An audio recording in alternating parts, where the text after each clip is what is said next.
Good evening to all of you, and thank you so much for coming to our book launch. It is a very special event for us, and because of the launch of Seyran Atès' book, Islam Needs a Sexual Revolution. Islam trenger en seksuell revolusjon, et kampskrift. It's a great honor for Aschehoug to publish this book. I truly believe that this book will open some difficult doors and raise some very interesting and urgent questions we need to ask ourselves, both among those of us who are Muslims and those of us who are not. I would like to thank Nafis Özkal-Lorentzen for reaching out to me last summer and arranging a meeting with Seyran Atès. It is thanks to Nafis that we're here today, and because of her we are publishing Seyran's book. I would also like to use this opportunity to thank the institution of Født Fri. I can see Knut Ole Ormas is here tonight, and I would like to thank Født Fri for the generous financial support we have got to publish this book. I have to say, when I first met Seyran, I was both curious and I have to say slightly skeptical.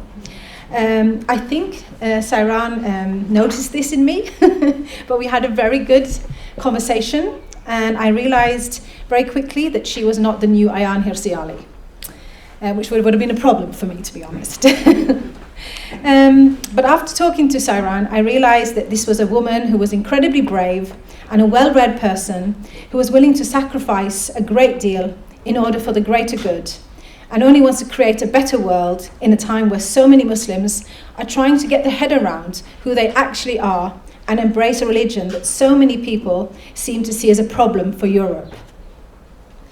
After reading Seyran's book, I was totally convinced that this book needed to be published in Norway.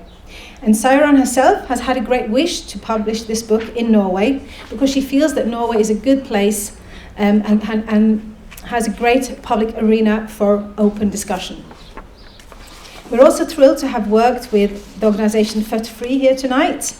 And before the panel conversation, we'll have an introduction by the leader Shabana Rehman-Gårder.